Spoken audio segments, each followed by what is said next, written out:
찬송가 776장이 아주 새 예루살렘 성에 대해서 아주 중요한 항목들을 잘 소개를 하고 있는 것 같습니다. 참 새 예루살렘이 온 성경의 결론이잖아요. 이런 새 예루살렘의 의미들을 정확하게 잘 알 필요가 있는 것 같습니다. 이 계시록 1장에 보면은 그 예수 그리스도의 계시가 표적들에 의해서 이렇게 알려졌다 이렇게 말하고 있죠. 그래서 우리가 이 책에 있는 내용들을 이해하려면 이 표적들의 의미를 우리가 잘 알아야 될 필요가 있습니다. 1장에 있는 금등대, 이게 교회를 상징하는 표적 아닙니까? 금등대, 이것도 표적이고, 12장에 있는 그 우주적이고 빛나는 여자, 그죠? 우주적이며 빛나는 여자, 이것 또한 표적입니다. 그렇기 때문에 그 표적의 의미를 잘 알아야 그 여자가 어떤 여자인지를 우리가 알 수가 있고요. 또 그리스도는 사자 어린 양이라고 하셨죠? 이것도 표적입니다. 사자 어린 양이신 그리스도는 어떠한 분인가 하는 것도 그 의미들을 잘 이렇게 알 필요가 있어요. 그리고 이 계시록의 표적 중에 표적은 뭐겠습니까? 새 예루살렘. 새 예루살렘. 그래서 새 예루살렘의 이 표적이기 때문에 이 의미들을 잘 알 필요가 있습니다. 많은 사람들이 교회에 대해서 말을 할 때 교회에 대한 잘못된 그 관념에 의해서 교회에 대해서 잘못 정의를 한 경우가 많이 있었습니다. 우리가 교회에 간다 그러죠. 교회에 간다 하면 맞습니까?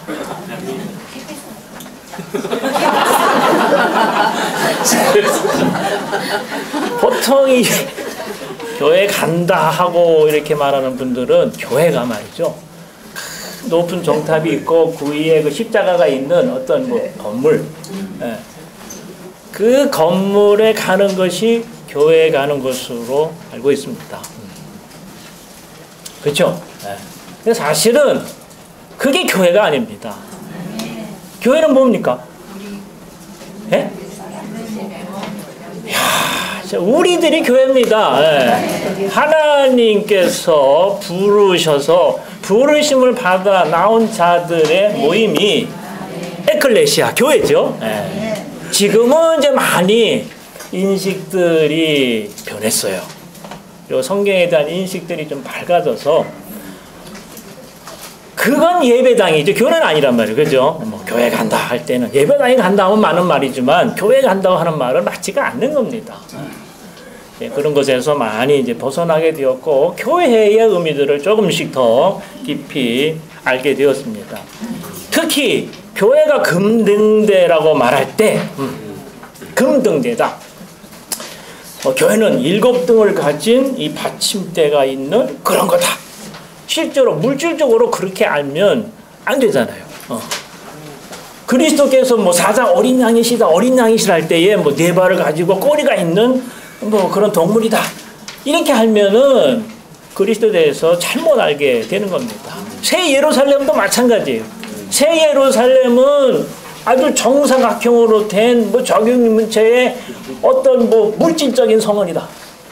정금길을 지나서 정금성에 들어가서 그 성 안에서 우리는 살게 될 것이다.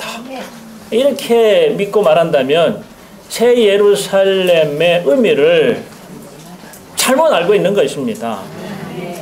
그래서 오늘 우리는 이 새 예루살렘의 이 표적을 알기 위해서 우리가 생각이 새롭게 되어야 되고 지혜와 계시 영향이 우리에게 너무나 필요한 것 같아요. 이 새 예루살렘은 어떤 물질적인 그런 성이 아니고 하나님의 거처인 하나님의 영원한 건축을 상징하는 표적입니다. 이것은 물질적인 것이 아니라 살아있는 인격체예요. 멋진 그러한 조성체입니다. 우리가 앞 시간에서 손만 선생님께서 이 새 예루살렘에 대해서 많은 방면들을 교통을 하셨죠? 네. 그게 새 예루살렘. 이 새 예루살렘은 너무나 깊고 심오해서 인간의 말로는 아무리 해도 어렵기 때문에 하나의 그림으로서 표적으로서 우리에게 설명을 해준 거예요. 그림을 보면 쉽지 않아요. 그렇죠? 네. 그래서 이 새 예루살렘의 이 표적, 이 의미들을 우리가 정확하게 잘 알 필요가 있습니다. 자, 로마서 1번을 한번 선포해 볼까요? 그 성의 영광과 모양. A. 성에는 하나님의 영광이 있음. 그래서 B. 성의 빛은 가장 귀한 보석과 같은데 벽옥과 같고 수정처럼 밝다고 말하고 있습니다. 계시록 21장 11절에 보면 그 성의 영광과 모양에 대해서 잘 말하고 있습니다. 예, 성에는 하나님의 영광이 있다고 말하고 있는데 이 하나님의 영광은 하나님의 표현이죠. 그리고 표현 대신 하나님을 말하고 있습니다. 그러니까 그 성은 하나님을 표현하는 성이라 그런 말이에요. 만약에 이게 물질적인 성이라면은 그 하나님을 표현할 수 있겠어요? 어떻게 생각하십니까? 그렇죠? 우리는 이 영광을 위해서 미리 정해졌고 또 영광에 이르도록 또 부르심을 받았고 우리는 지금 이 영광 안으로 변화되는 중이고 또한 우리는 영광 안으로 이끌리게 될 것입니다. 결국 우리는 그리스도와 함께 영광스럽게 되어서 그 영광의 하나님을 우리는 표현하게 될 것입니다. 하나님의 모양은 벽옥과 같아요. 그렇죠? 계시록 4장 3절에 잘 나와 있습니다. 하나님의 모양이 벽옥이거든요. 근데 이 새 예루살렘의 빛은 또 벽옥과 같다 그랬어요. 그 벽옥이 하나님의 모양이죠. 하나님의 모습이란 말이에요. 근데 그 벽옥도 그 벽도 이 벽옥과 같다고 말하고 있어요. 그래서 이 새 예루살렘은 하나님의 모양을 지니고 있고 비춤으로써 하나님의 모양을 표현하고 하나님을 표현하는 그러한 성이라는 걸 말해주고 있습니다. 성은 하나님의 영광의 성입니다. 로마서 2번에 보면 그 성의 크기가 이렇게 나와 있어요. 거기 A번 밑에 있는 것들을 같이 한번 선포해 보겠습니다. 천사가 성과 문들과 성벽을 측량하라고 금 갈대로 만든 자를 가지고 있다. 1. 갈대는 측량하기 위한 것이고 측량하는 것은 소유하기 위한 것입니다. 금 갈대로 측량한다는 것은 그 성이 하나님의 소유를 위하여 하나님의 신성한 본성에 따라 시험받고 인정됨을 가리킨다. 그렇죠? 그러니까 계시록 21장 그 15절에 보면 또 내게 말하던 자가 그 성과 그 문들과 그 성곽을 청량하려고 금 갈대를 가졌다. 이렇게 말하고 있어요. 이 갈대는 청량하기 위한 것이고 이 청량하는 것은 소유를 하기 위한 것입니다. 그래서 청량해서 소유한다는 그러한 의미입니다. 그래서 새 예루살렘이 이렇게 갈대로 청량된다는 사실은 하나님께서 이 새 예루살렘을 청량해서 그분의 소유로 만드신다는 것을 말하고 있습니다. 그런데 그 갈대가 무슨 갈대입니까? 금갈대. 예, 금갈대입니다. 이 금갈대로 이 청량을 한다는 것은 금은 뭘 상징하죠? 맞습니다. 제가 한 번 더 말씀드릴 게 없네요, 사실. 그래서 제가 뭐 교통할 게 없을 것 같아서 젊은 우리 봉사자들한테 부탁을 했는데 이 시간에 시간 나는 형제들이 없어요. 그래서 제가 부득불 준비해서 교통을 하게 되었습니다. 저는 다 했어요. 7인, 7나팔, 7대조 다 했어요. 아멘. 금은 하나님의 신성한 본성을 상징하기 때문에 그래서 이 금 갈대로 청량이 된다는 것은 청량할 때에 하나님의 신성한 본성에 따라서 그 석을 청량하고 그리고 소유한다는 것입니다. 그래서 하나님의 신성한 본성에 부합되지 않는 건 절대로 청량이 안 돼요. 또 그분은 그것을 소유하지를 않습니다. 새 예루살렘은 절대적으로 하나님의 신성의 본성에 따라 건축된 성입니다. 그렇죠? 오늘 우리가 새 예루살렘이 되어가고 있잖아요. 새 예루살렘이 완전히 이루어지려면 하나님의 신성한 본성에 따라서 우리가 청량이 되고 소유가 된다 그 말입니다. 다시 말하면 신성한 그 본성이 우리 안에 역사되어 들어와서 그 신성한 본성이 우리 안에 조성될 필요가 있다는 거예요. 아멘. 하나님께서 관심하시는 것은 바로 이 신성한 본성 이 하나밖에 없습니다. 오늘 우리가 얼마나 많은 금이 있는지, 얼마나 많은 신성한 본성이 있는지, 그리고 이러한 신성한 본성으로 짜여 있는지 오늘 우리들은 자신을 돌아볼 필요가 있습니다. 교회는 말이죠. 이러한 신성한 본성으로 짜여진 조성체입니다. 자, 이게 금이 여러분 얼마나 소유하고 있습니까? 요새는 금값이 많이 올라가지요? 아멘.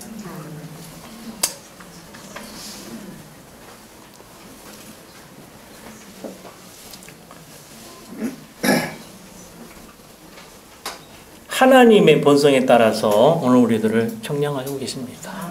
심지어 우리가 어떤 사랑을 표현하려고 할 때에도 그 사랑이 어떤 류의 사랑인지를 우리 한번 점검을 해봐야 됩니다. 이 사랑이 신성한 본성에 속한 사랑인지 단지 우리 자신의 인성에 속한 사랑인지를 우리는 살펴볼 수가 있어요. 우리가 신성한 본성에 따른 사랑이 아니고 우리 자신에 따른 사랑이라면 그 사랑은 꿀에 불과한 것입니다. 그것은 마땅히 심판받아서 멸해져야 할, 제거되어야 할 그런 사랑입니다. 우리의 선함, 우리의 겸손도 그것이 어디에서 나온 것인지를 우리는 점검해 보겠습니다. 아멘. 그래서 이 성은 신성한 본성에 따라 청량이 되고 소유가 된다는 사실을 우리는 잊지 말아야 될 것입니다. 새 예루살렘은 신성한 본성에 따라 건축된 그러한 성입니다. B번에 보면 치수가 나옵니다. 성 본체의 치수는 어떻게 됩니까? 12,000 스타디온이고 그래서 성의 본체는 12,000 스타디온 약 2,200km가 됩니다. 성의 본체가 12,000 스타디온 약 2,200km. 이 상상이 됩니까? 그러니까 이 치수대로만 보면은 야, 새 예루살렘 성이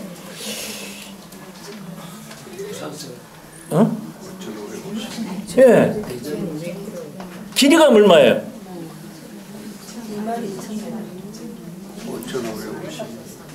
2,200km잖아요. 그리고 넓이가 얼마예요? 2,200. 그리고 높이가 그런 큰 성이라고 하는 거예요. 실제로 그 성이 있냐 이 말이에요. 그래요? 만약에 이것이 진짜 길이가 2,200, 넓이가 2,200, 높이가 2,200 되는 그러한 성이라고 물질적인 성이라고 그렇게 이해한다면 그리스도는 어린 양이란 말이에요. 그냥 네 발 가지고 꼬리가 있는 그런 분으로 생각하는 거나 똑같은 겁니다. 그렇지 않겠습니까?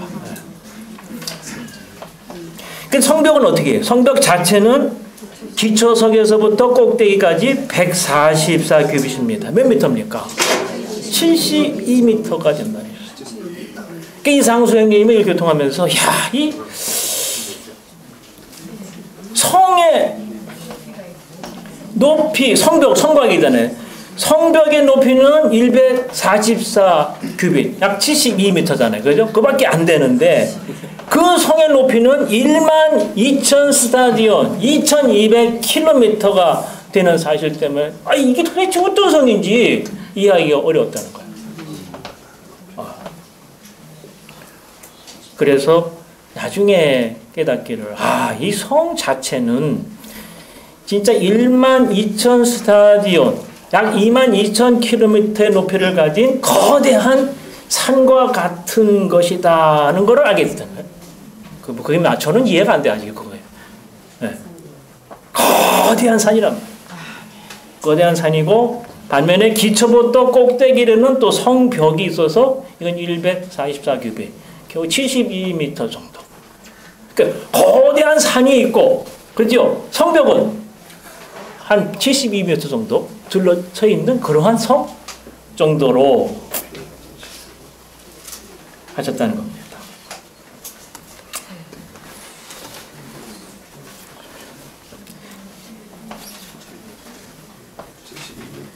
이 성의 강면의 크기가 12,000 스타디온이다. 그래서 12,000, 여기서 중요한 건 말이죠. 12,000 스타디온이라고 하는 12,000이라고 하는 그 숫자입니다. 자, 12,000은 12에다가 얼마 곱한 겁니까? 1,000배를 한 겁니다. 그렇죠?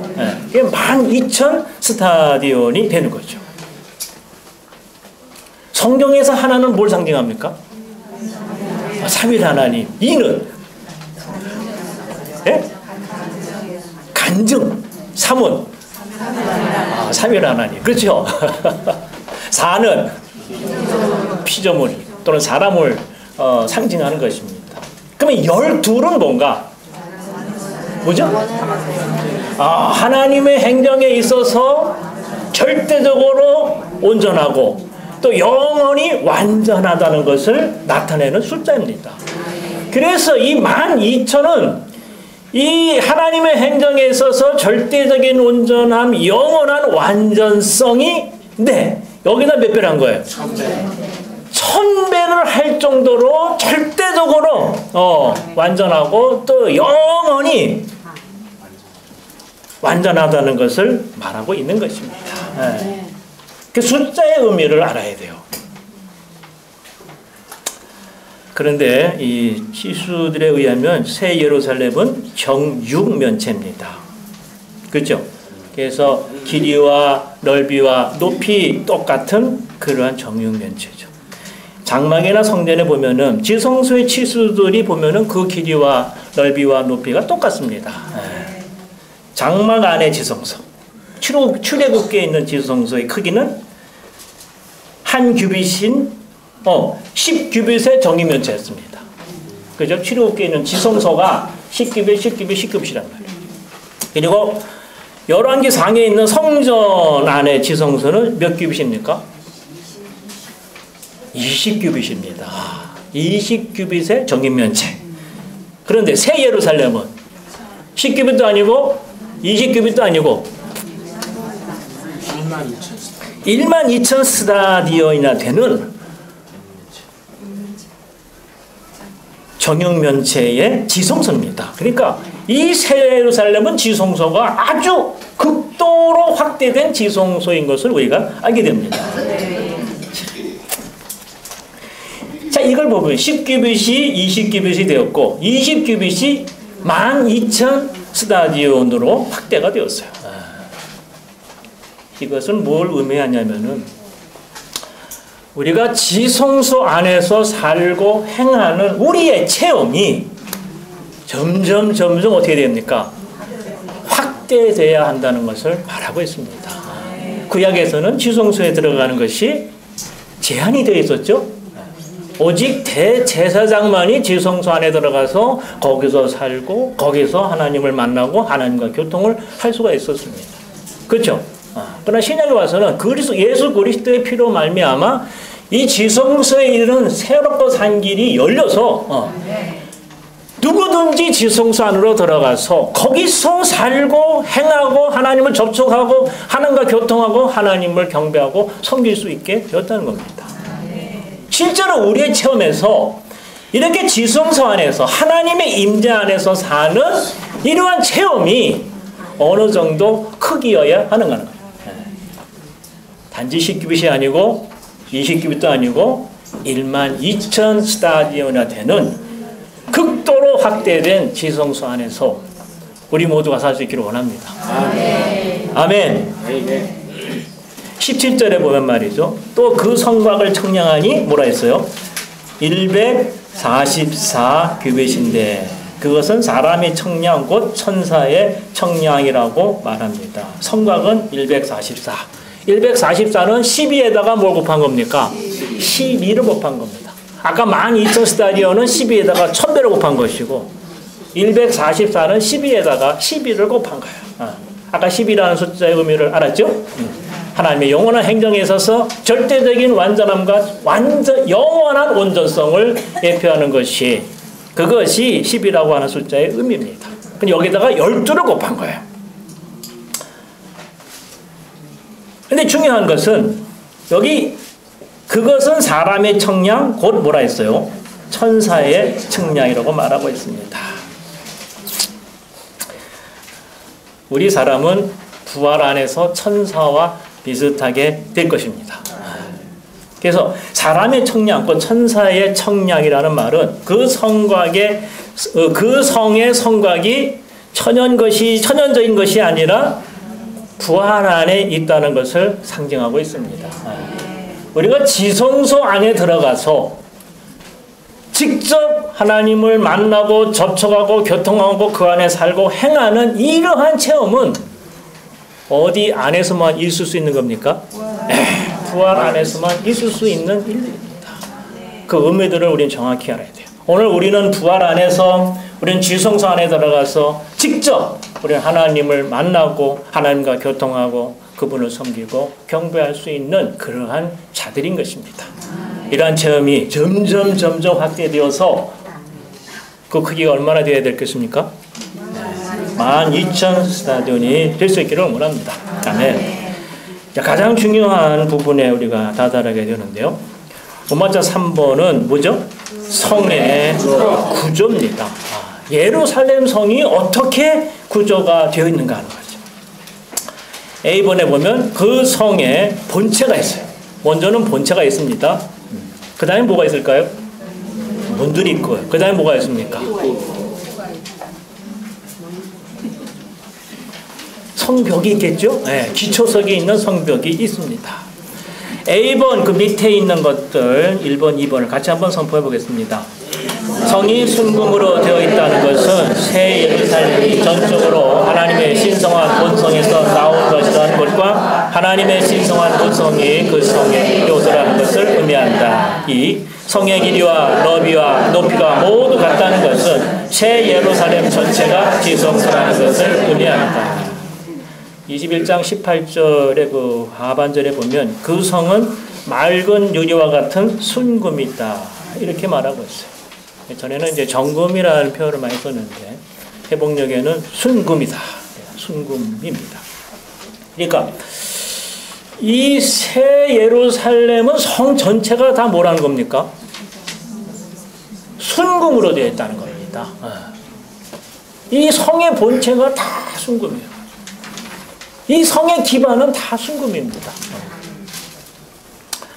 순금은 아까도 얘기했지만 하나님의 신성한 본성을 상징하는 것입니다.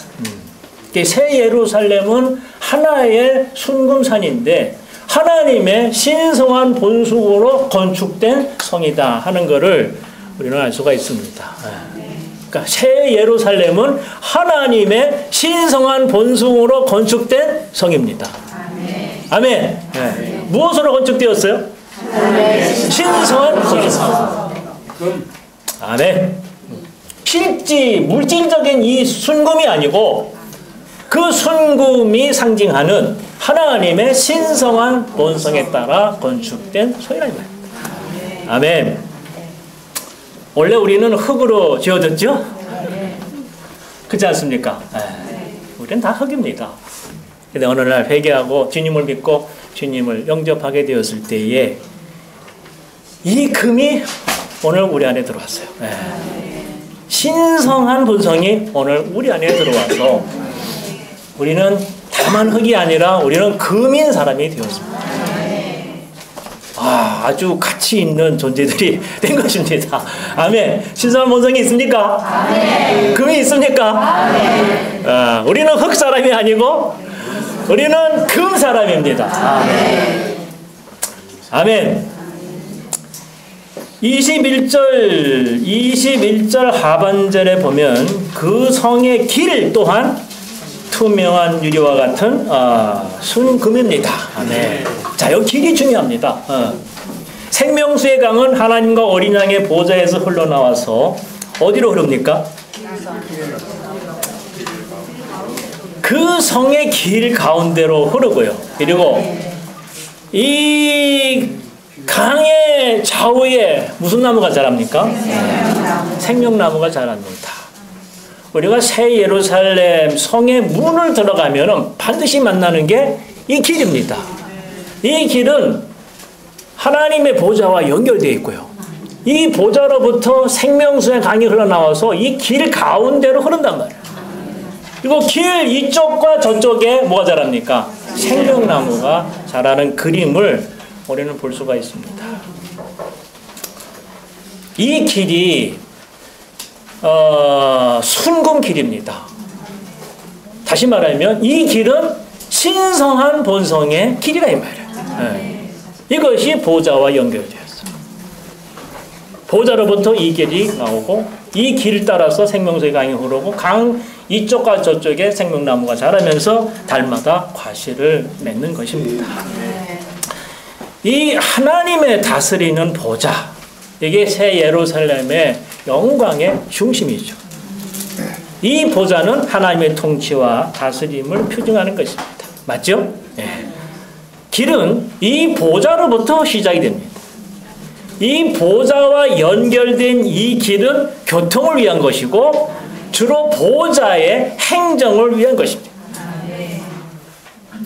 이 신성한 다스림에는 신성한 행정이 있는 것입니다. 아멘. 이 길은 자 보세요. 먼저 하나님의 오고 가는 길을 위한 겁니다. 그것은 하나님의 행정을 위한 겁니다. 이 교통은 구속하시는 하나님과 구속된 백성 사이에 이루어집니다.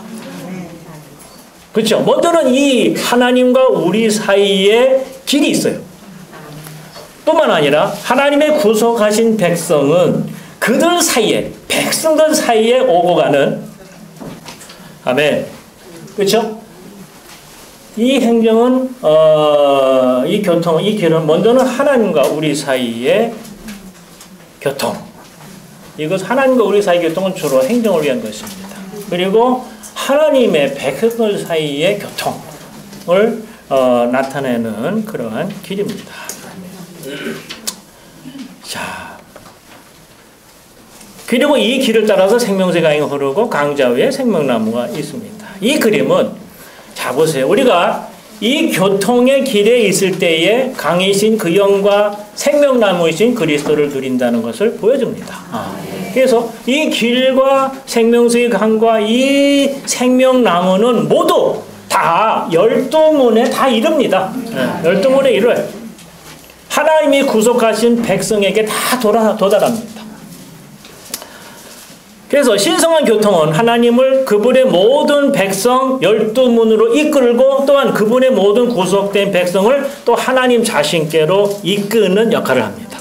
다시 하면 먼저 이 길은 보좌로부터 시작해서 12문에 이르고 12문으로부터 다시 보좌에 이르는 그러한 길입니다. 거기 길에 대한 각주를 보면 그런 말씀이 있습니다.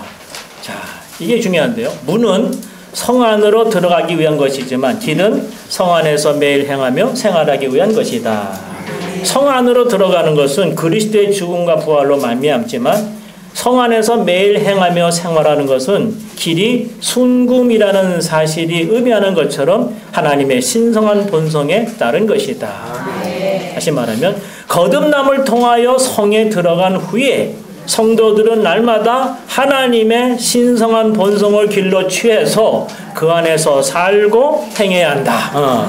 하나님의 신성한 본성이 그들이 걸어야 할 길이다 그 말입니다. 오늘 우리는 이 문을 통해서 우리는 길을 걷게 되었습니다. 이 길은 순금이 상징하는 바와 같이 하나님의 신성한 본성에 따라서 살고 행해야 할 것을 말씀하고 있는 것입니다. 이 신성한 본성에 따라서 사는 것이 보좌의 통치와 다스림 아래서 사는 것과 같은 것입니다. 아멘.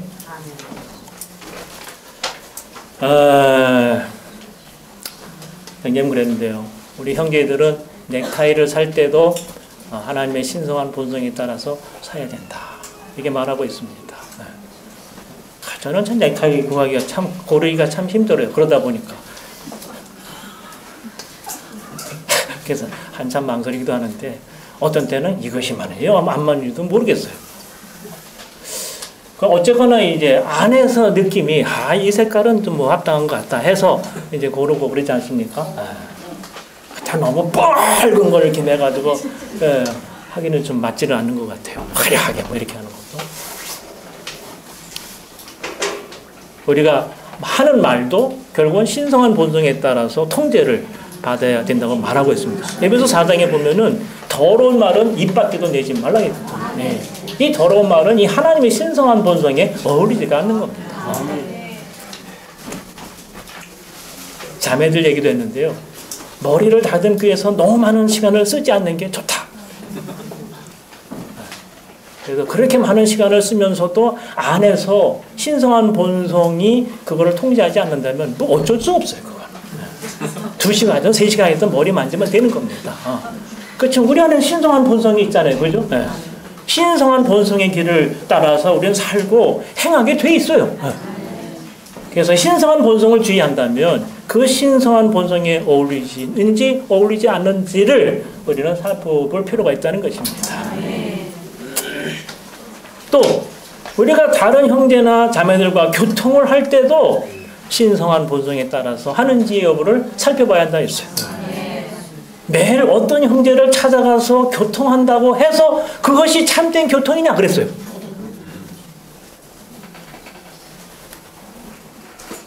물론 그렇게 많은 시간을 내서 찾아가서 관심을 가지고 돌보고 하는 건 좋지만 무엇을 따라서 해야 되는 것입니까? 신성한 본성의 길 위에서 찾아가고 교통하고 만나고 돌보는 것이 필요하다고 말하고 있습니다. 그렇지 않다면 그러한 교통조차도 천연적인 친분을 쌓는 것에 불과하다. 지가 좋아서 하는 것이지 하나님이 좋아서 하는 것은 아닐 수도 있다는 거예요. 무슨 말인지 압니까? 어떤 사람은 선천적으로 사람들을 좋아해요. 찾아가는 걸 좋아하고요. 얘기하는 걸 좋아하고요. 입하고 하는 걸 좋아하고. 그러나 오늘 우리는 그러한 방문과 그러한 말조차도 신성한 본성에 따라서 할 필요가 있다는 것을 보게 됩니다.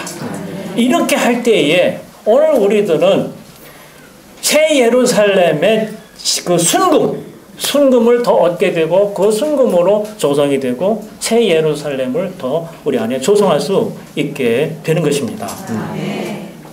B번 같이 선포해 보겠습니다. 그 성에 문들이 있어. 1. 그 문들은 진주입니다. A. 구속하고 생명을 해방하는 그리스도의 죽음과 생명을 분배하는 그분의 부활이 분비한 만물을 표정한다. 이 두 종류의 분배는 추구하는 믿는 이들이 매일 그리스도의 부활 능력으로 그리스도의 죽음을 주관적으로 체험하는 그분이 죽음을 본받는 것과 예수 그리스도의 영의 넘치는 공급으로 그리스도의 부활을 매일 주관적으로 체험하여 하나님의 바다의 형상을 본받아야 될 것을 요구한다. 21절에 보면은 12문은 12진주니 문마다 다 한 진주죠. 네. 자, 우리가 여태까지 보았던 대로 금은 뭘 상징합니까? 하나님의 신성한 본성입니다.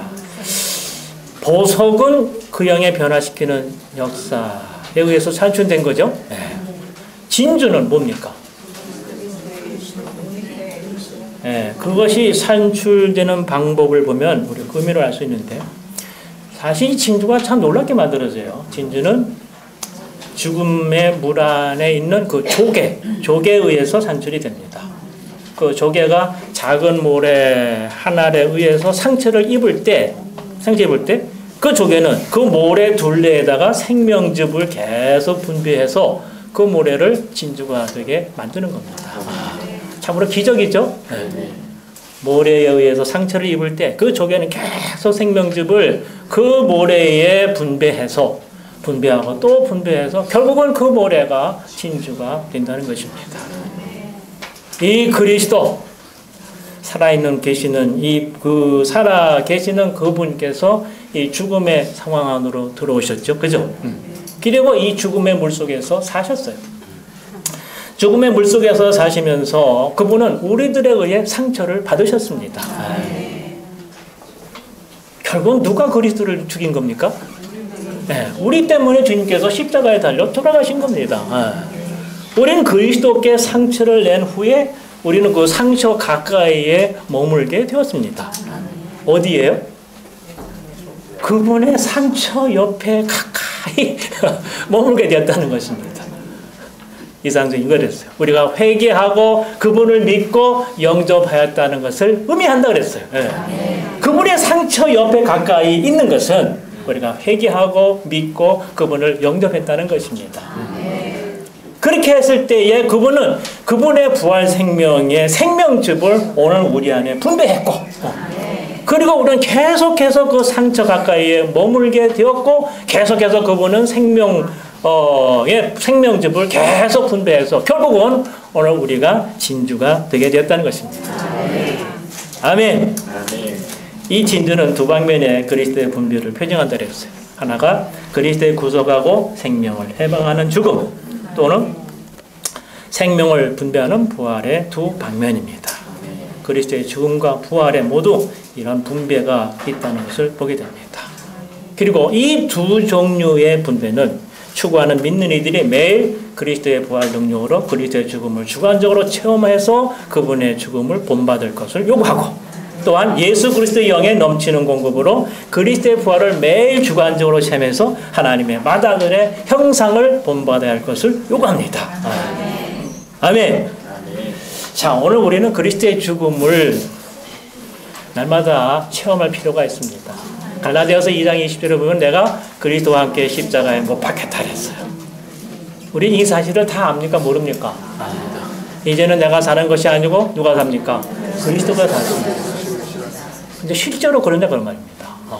실제로 내가 진짜 그리스도와 함께 십자가에 못 박혔고 항상 십자가에 머물면서 그분의 죽음을 나는 실행하고 있는가? 이 선생님 그걸 물으셨어요. 근데 하나 위로가 되는 거는 이상수 선생님도 많은 실패를 하셨더라고요. 그랬습니다. 많은데 아내에게 성질이 나면 나는 다투려고 했다. 그러나 다투는 말이 나오려고 할 때 이것이 십자가에 못 박히는 것인가 하는 생각이 났다. 즉시 나는 멈추었고 나는 서재에 가서 기도했다. 주여 용서하소서. 내가 십자가에 못 박혔다는 것을 알았지만 실행하지는 않았습니다. 이게 얼마나 부끄러운지요. 주님, 저는 당신을 60년 이상 따라왔는데 여전히 사랑하는 아내와 다투려고 합니다. 여전히 내가 살고 그리스도가 살지 않습니다. 저는 이것을 다른 사람들에게 60년 이상을 가르쳐 왔는데 제가 가르쳤던 것을 저는 자신이 적용하지 않았습니다. 아멘. 우리도 소망이 있지 않습니까? 그렇게 오랫동안 주님을 추구했던 이상조님도 참 그게 쉽지는 않았던 것 같아요. 아멘. 우리도 이러한 본을 잘 따를 수 있기를 원합니다. 어떻게 우리가 십자가에 못 박혀서 계속 십자가에 머물 수 있느냐? 이건 우리 자신들은 절대로 안 된다는 거예요. 항상 어떻게 십자가에 머물 수 있느냐? 그것은 바로 부활 능력에 의해서 할 수 있다는 겁니다. 그럼 우리가 어떻게 그 부활 능력을 체험할 수 있느냐? 그걸 뭐라 했어요? 빌립보서 1장 19절, 창구 구절에 나와 있는 대로 예수 그리스도의 영에 넘치는 공급에 의해서 우리는 그리스도의 부활을 체험하고 이 부활 능력에 의해서 우리는 그분의 십자가의 죽음을 적용할 수 있다는 것입니다. 아멘. 다시 한번 말씀드립니다. 어떻게 우리는 십자가의 죽음을 체험할 수 있습니까? 그리스도의 부활 능력에 의해서고, 그리스도의 부활 능력 어떻게 체험합니까? 그 영에 넘치는 공급에 의해서. 그래서 그 영이 아니면은 부활도 없고요, 부활 능력도 없고, 또한 죽음도 없다는 것을 잘 나타내주는 말씀입니다. 부활 능력 아는 사람, 십자가를 사랑해. 그렇죠. 알아야 될 거 아닙니까? 근데 그 부활 능력 어떻게 합니까? 예수 그리스도의 그 영의 넘치는 공급으로 우리는 알 수가 있습니다. 그 영은 지금 어디에 계십니까? 오늘 우리 영 안에 있습니다. 그럼 우리 어디로 돌이켜야 됩니까? 영으로 돌이켜야 됩니다. 아멘. 그래서 부활의 실제이신 예수 그리스도의 영을 우리는 접촉할 필요가 있어요. 접촉해야 됩니다. 영으로 돌이켜야 됩니다. 영으로 돌이키기 위해서 우리는 기도해야 되는 것입니다. 끊임없이 기도하라 그랬어요. 쉬지 말고 기도하라. 항상 기도하라. 항상 기도하는 특별한 방법은 어떤 겁니까?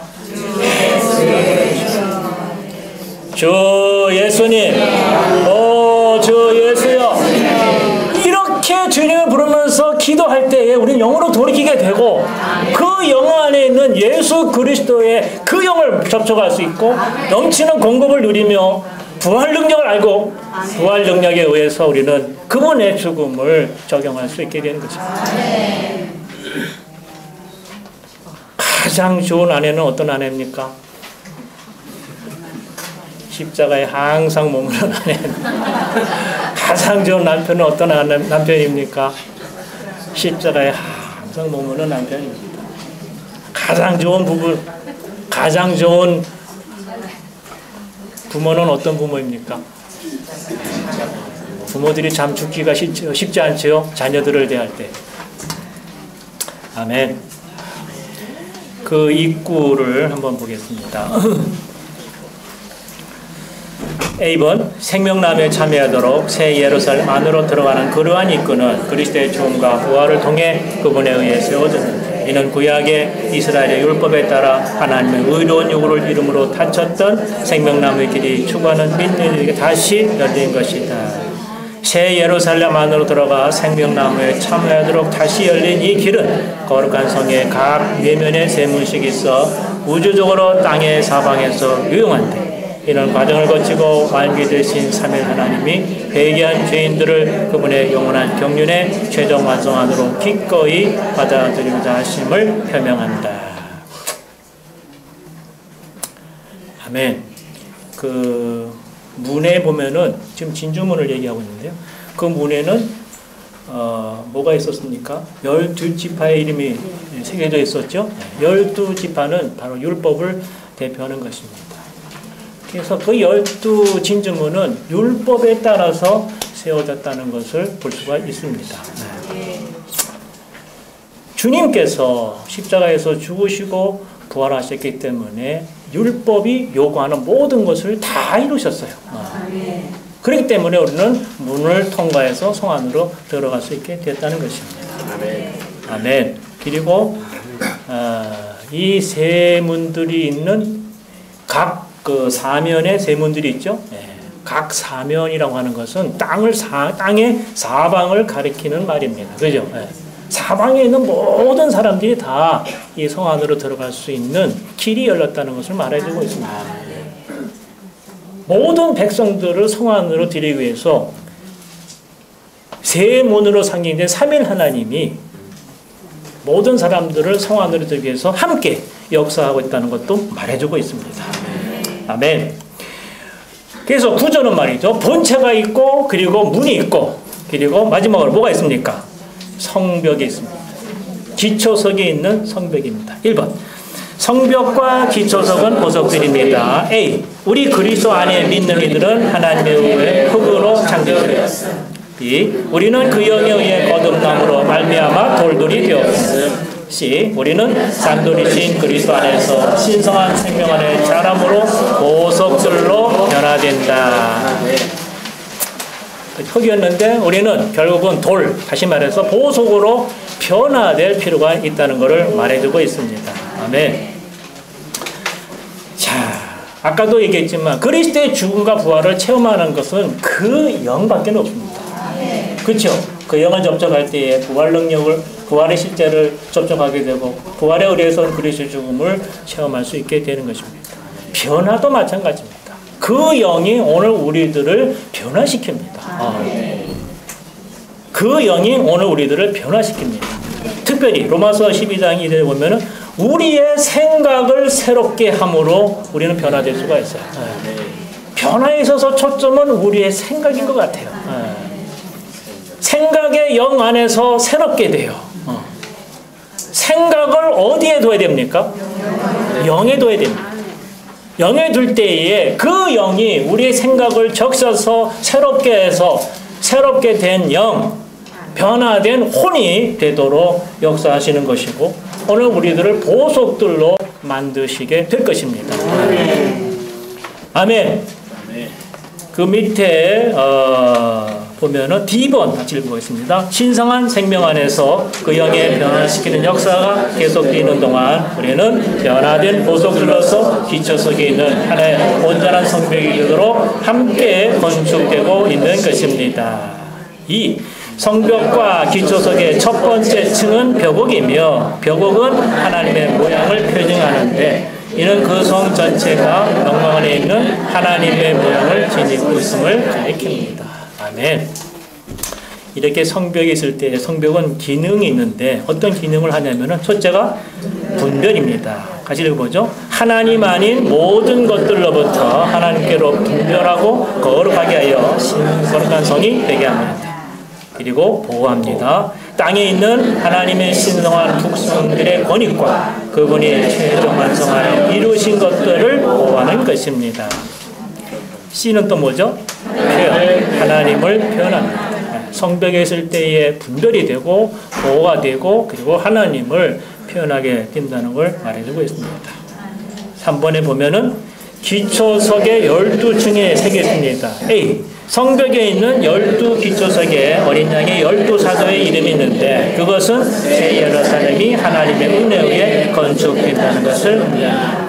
B. 성벽의 기초석의 12층은 무지개 모양인데 그것은 그 성이 언약을 지키시는 하나님의 신실성 위에 건축되고 견고해지며 그 성의 기초 또한 믿을만하고 의지할 만하다는 것을 의미합니다.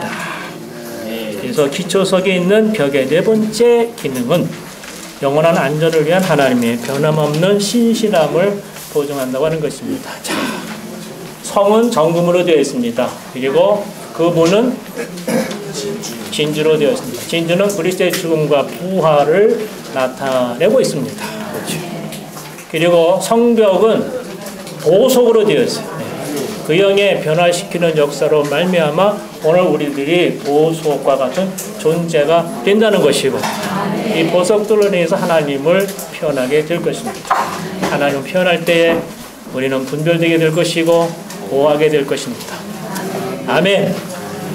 우리는 그 영에게 초점을 맞추고 그 영을 접촉해야 될 것이고 그 영을 누려야 됩니다. 그러기 위해서는 우리의 생각을 어디에 둬야 됩니까? 영에 둬야 됩니다. 그리고 영에다 두고 영을 따라서 살고 행할 때에 결국은 신성한 본성의 금이 우리 안에 더 들어와서 조성될 뿐만 아니라 이 신성한 금은 결국은 밖으로 보석들이 되어서 그 하나님을 표현하게 될 것입니다. 이러한 새 예루살렘의 성을 실제 안으로 더 들어가길 원합니다. 아멘.